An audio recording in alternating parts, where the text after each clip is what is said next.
kebiasaannya berhutang tapi tidak mau membayar, maka gunakanlah asma ini untuk menagihnya. Maka insya Allah ketika ini dilakukan, maka hutangnya akan terbayar.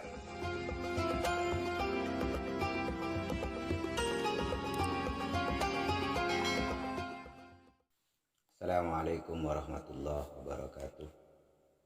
Bismillahirrahmanirrahim. Walhamdulillah wassalatu wassalamu ala Rasulillah ala alihi wa sahbihi wa mawala amma ba'du. Sahabat-sahabat pemirsa YouTube yang saya hormati, para pemirsa, kali ini saya akan meneruskan mengenai tentang Asma Birhatiyah. Video terakhir saya membahas Asma Birhatiyah sampai pada Asma yang nomor 12. Kali ini yang akan saya sampaikan Asma yang ke-13 dan Asma yang ke-13. Namun sebelum saya lanjutkan pembahasan mengenai tentang Asma Birhatiyah yang nomor 13 dan ke-14 ini, bagi sahabat-sahabat pemirsa YouTube yang masih belum mensubscribe channel saya, mohon untuk mensubscribe dan membunyikan lonceng supaya ketika saya buat video baru, sahabat-sahabat tidak tertinggal dalam pembahasan mengenai tentang Asma Birhatiyah ini. Baik, langsung saja mari kita bahas mengenai tentang Asma Birhatiyah yang nomor 13. Asma Birhatiyah yang nomor 13 bunyinya adalah kadzohirin.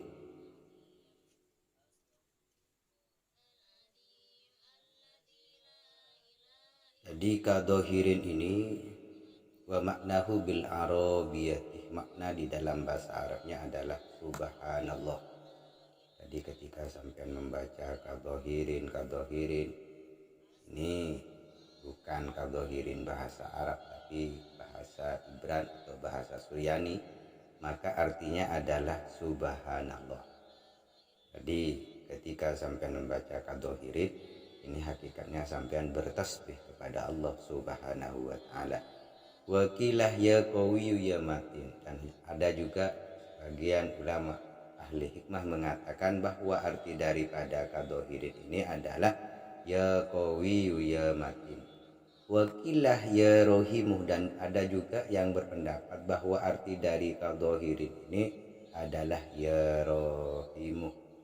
Wa huwa tasbihu Yunus alaihissalam. Jadi kadzohirin ini adalah tasbihnya Nabiullah Yunus alaihissalam. Jadi kalau Nabi Yunus ketika bertasbih itu menggunakan kadzohirin. Jadi membiasakan diri membaca kadzohirin ini Nabiullah Yunus alaihissalam. Jadi setiap anbiya wal mursalin ini mempunyai kesukaan dalam berwirid. Ada yang berwirid subhanallah, ada yang berwirid alhamdulillah, ada yang berwirid yang lain-lain. Sama juga dengan ketika bersolawat. Jadi sigot bentuknya itu ada yang berbeda-beda.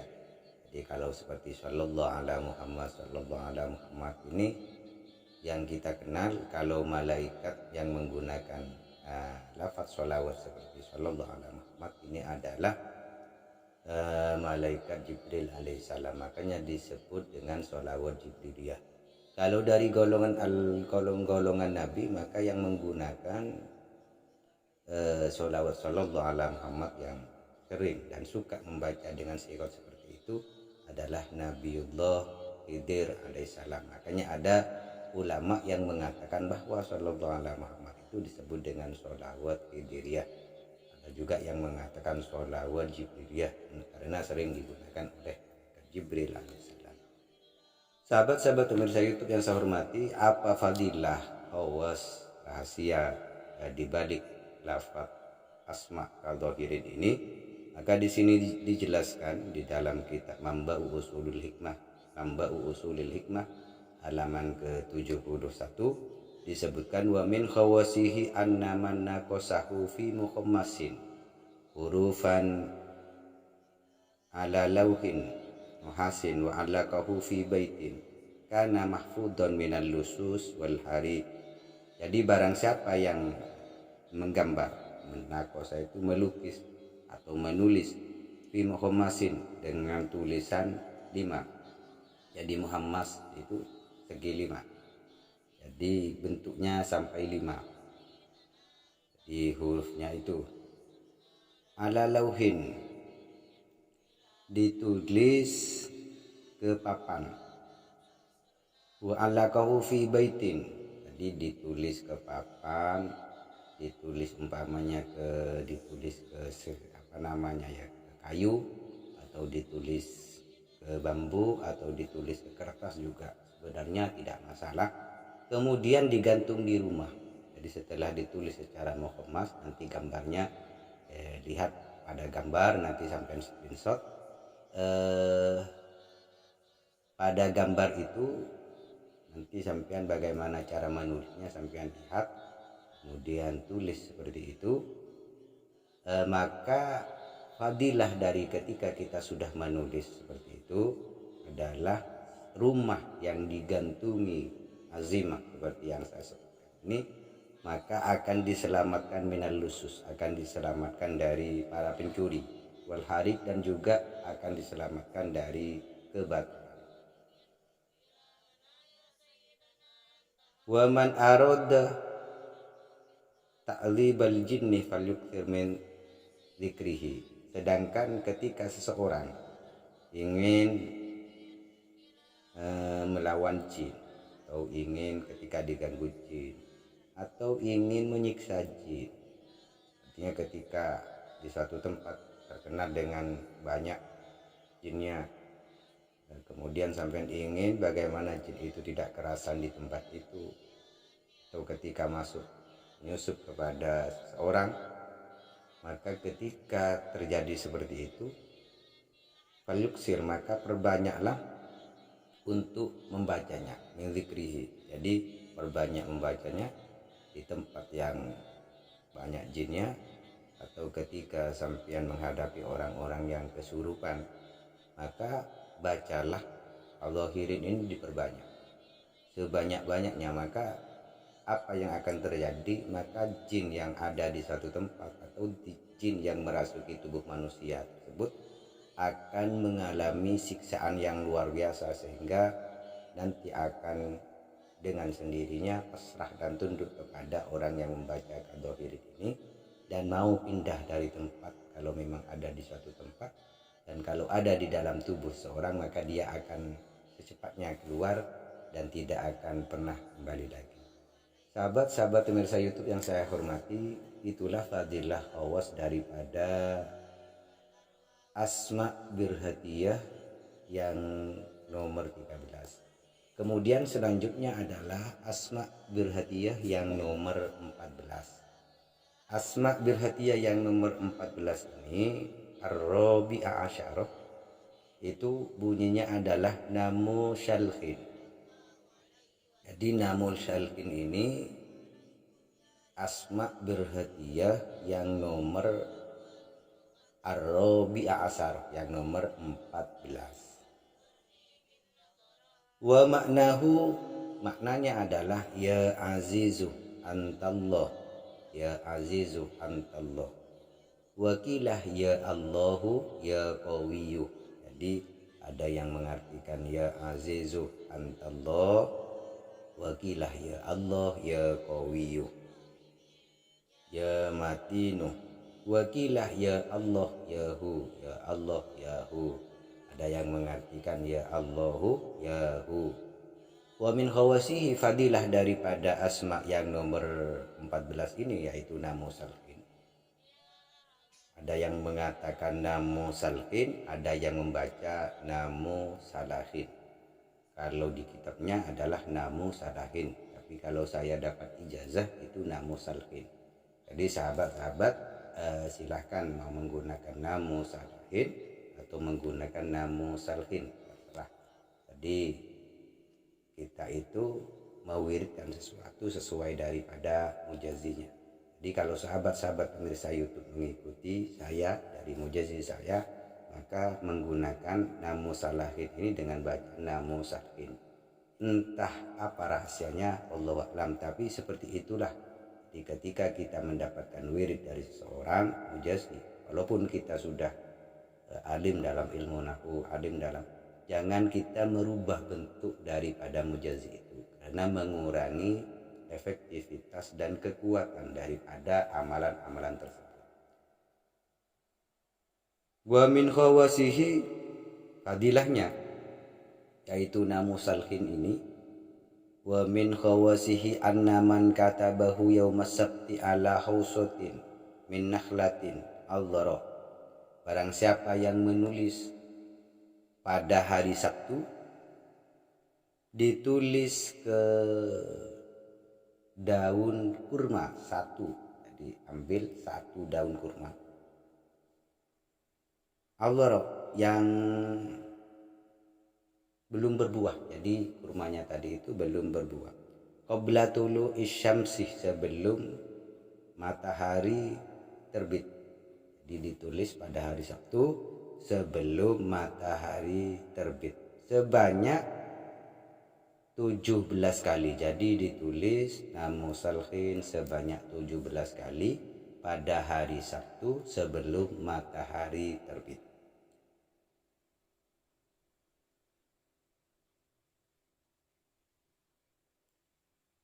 Ma'a qaulihi ta'ala, tulisan tadi diikuti dengan ayat Allah Subhanahu wa ta'ala, falaktahamal aqabah wa ma adraka mal aqabah fakku raqabah. Ini yang ditulis. Jadi nama sarkin itu ditulis sebanyak 17 kali, kemudian diikuti dengan ayat barusan yang saya baca. Maka ayatnya berapa kali? Dengan hurufan mufarriqatan. Jadi hurufnya harus dipisah-pisah, jadi tidak disambung. Jadi cara penulisannya itu terpisah. Salah sama rotin sebanyak 3 kali. Jadi tulisannya itu jangan bersambung, terpisah-terpisah. Wa alaqaha alaman bihi su'alun, dan kemudian dibuat kalung atau ditaruh kepada orang yang batuk menaun. Jadi batuk itu ada penyakit batuk yang kadang-kadang tidak sembuh.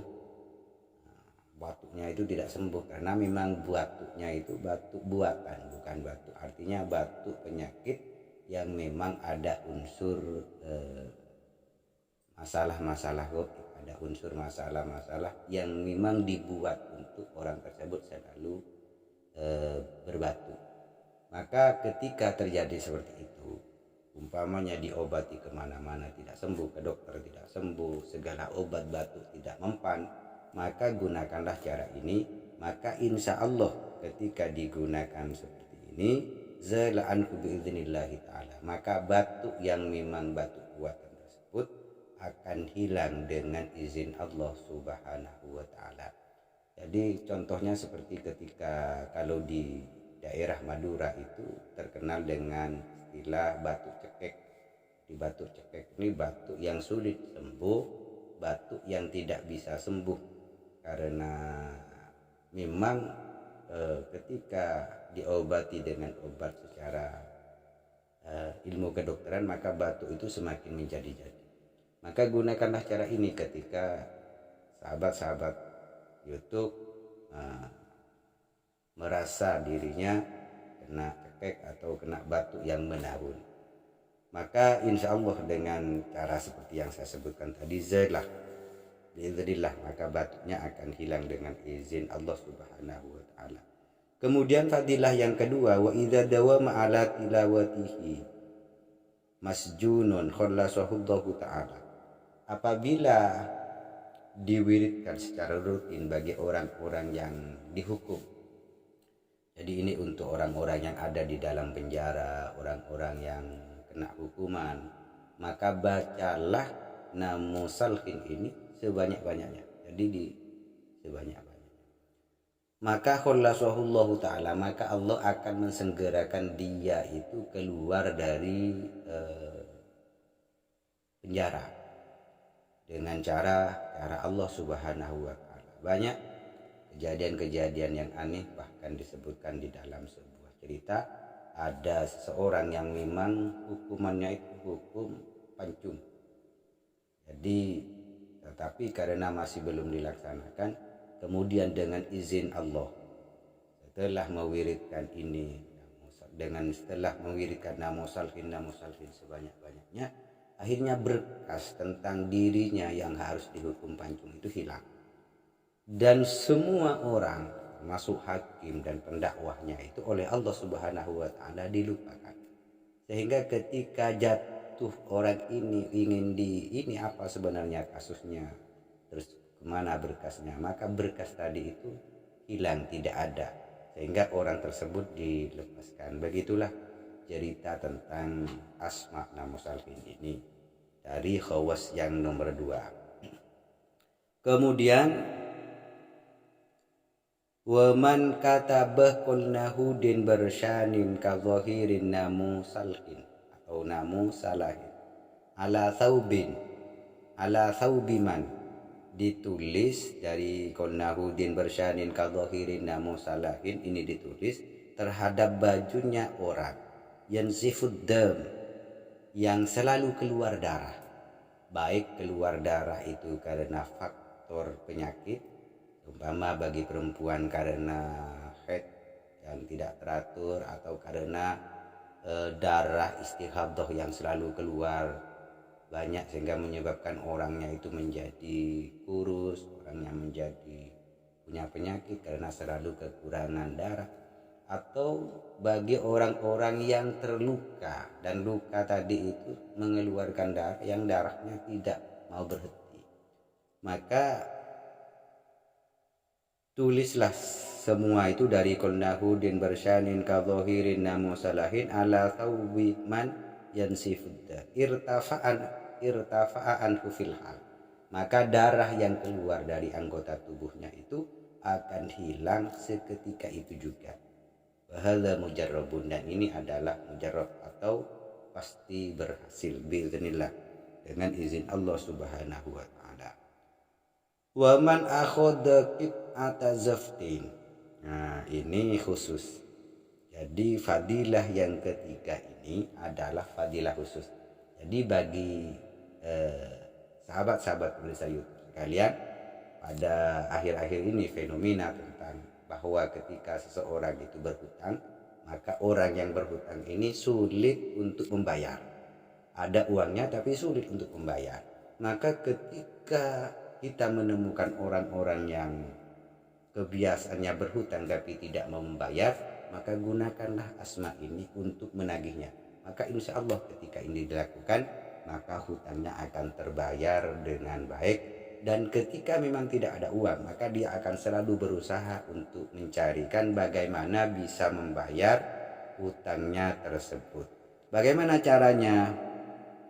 Caranya adalah waman akhadha qit'ata zaftin, maka ambillah cat. Ambillah cat, zaftin itu cat, maka ambillah cat. Wa kataba ala alaha, kemudian cat ini sebenarnya dibuat untuk menggambar orang-orangan. Jadi kita menggambar orang-orangan pada sebuah kertas. Jadi dengan menggunakan cat, jadi gambarlah orang-orangan lengkap, ada tangannya, juga ada kakinya, terus ya seperti orang-orangan lah, seperti orang gambarnya itu. Kemudian setelah menggambar orang-orangan tadi di dalam kertas atau di kertas dengan lengkap tangan dengan kakinya, satu anggota tubuh, ala a'laha ismi gharimihi, kemudian di atas kepalanya itu ditulis nama orang. Umpamanya nama orang yang punya hutang itu yang tidak mau membayar, itu namanya fulan, maka tulislah di atas kepalanya itu adalah fulan. Kemudian wa ala yaminiha, kemudian di daerah di kanannya, di kanan gambarnya, di kanan gambarnya lurus dengan ketiak,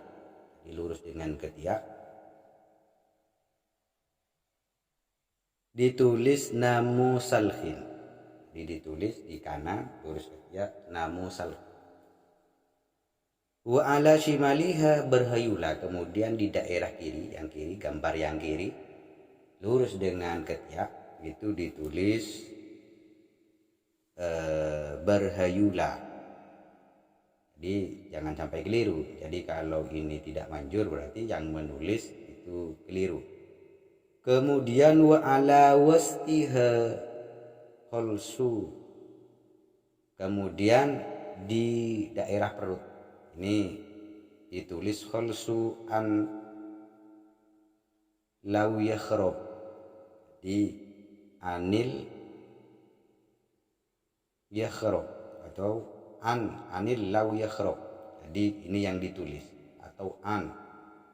Ini bahasa Suryani sebenarnya. Ini adalah bentuk bentuk permohonan kita kepada sebuah kodam yang nanti akan melaksanakan perintah. Wa wakkala bima arada min anwa'il adab, dan kita yang menggambar, menulis tadi itu pada waktu itu mensakom itu berdoa bagaimana ketika orang itu ditagih tidak membayar supaya apa, itu namanya mensakom. Jadi sambil menulis di daerah tengah, jadi dari dada sampai ke daerah pusar bawah itu ditulis yang saya sebutkan tadi, yaitu ditulis kholsu an law yakhrab. Jadi ditulis ini. Maka kemudian setelah itu mensakom itu, ya Allah, umpamanya seperti ini, ya Allah, orang yang tidak mau bayar ini dengan nama ini, semoga begini, semoga begini, semoga begini. Maka itu nanti akan terjadi. Tsumma sammirha fil ardi, kemudian gambar tadi yang sudah dibuat, terus di atas kepala ditulis namanya, terus di ketiak lurusnya itu ditulis, juga di ketiak kiri lurusnya itu juga ditulis, kemudian dari dada sampai ke bawah itu juga ditulis.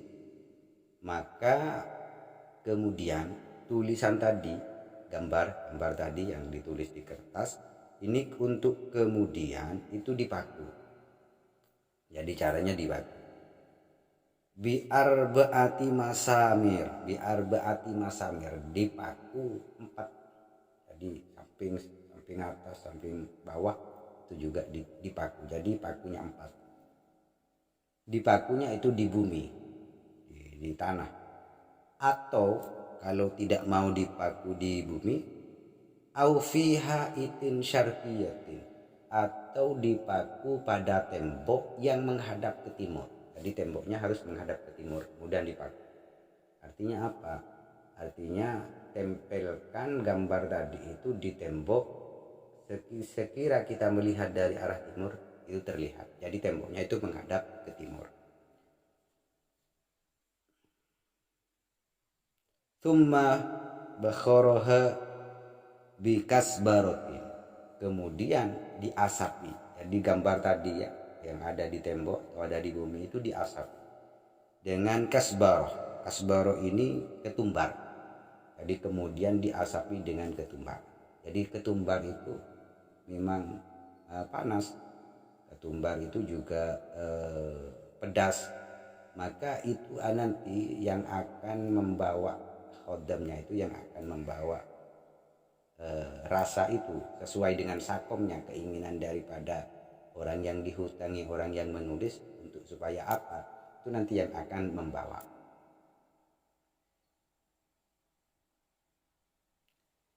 Selain bikasbarotin, selain menggunakan dengan dengan kasbaroh tadi, ketumbar, selain menggunakan ketumbar, maka gunakan juga kemiri juga. Jadi selain membakar kemiri, bakarlah juga pada waktu itu adalah ketumbar. Jadi dua-duanya digunakan. Wa ta'ala 'alaiha al-asma, maka bacalah asma'nya tadi. Apa asma'nya? Ya asma' yang nomor 14, itu namu salhin. Itu diulang-ulang. Artinya perbuatan ini tidak cukup dilakukan satu kali. Jadi minimal gunakanlah 3 malam sebelum kita menagih kepada orang tersebut. tersebut lakukan ini 3 malam dengan cara tadi itu. Caranya dipampang, caranya gambar orangnya tadi itu dipancang dengan 4 paku, atas 2 bawah 2, atau dipaku di tanah. Jadi jangan lupa pakunya harus 4. Kalau di temboknya harus menghadap ke timur, sambil diasapi dengan bakaran ketumbar dan bakaran kemiri. Kemudian watala alaiha, kemudian dibacakan. Jadi apa yang kita gambar orang-orangan tadi itu sambil dibacakan namu salhin, maka insya Allah ketika ini dilakukan hasolah mayat lubuhu fi ghoribihi, maka orang tersebut insya Allah akan membayarkan. Inilah yang dijelaskan di dalam kitab Amba'u Ushulul Hikmah, dan semoga apa yang saya sampaikan ini bisa menjadi manfaat. Tapi untuk masalah gambar tadi, gambar orang yang berhutang, ini jangan kita lakukan kecuali terpaksa. Artinya apa? Kita juga kepepet, kita tidak punya uang, juga hutang orang-orang yang menghutang kita juga banyak. Jadi kalau hanya hutangnya 10.000, 2.000, ya nggak perlu melakukan itu. Atau hutangnya 1 juta pun, 1 juta, 2 juta, 3 juta, tak perlu melakukan ini. Cukuplah minta dengan baik-baik. Tapi kalau hutangnya sampai 1 miliar, hutangnya sampai 1 triliun, bolehlah gunakan seperti ini. Supaya apa? Supaya orang yang mengutang itu menjadi semangat untuk membayar, dan membayar ketika ditagih betul-betul siap untuk membayar. Sahabat-sahabat pemirsa YouTube yang saya hormati, mungkin ini yang bisa saya sampaikan. Apa yang saya sampaikan ini sesuai dengan apa yang ada di kitab ini, yaitu kitab Amba'u Ushulul Hikmah. Dan apabila ada silap kata, saya mohon maaf sebesar-besarnya. Akhirnya, wassalamualaikum warahmatullahi wabarakatuh.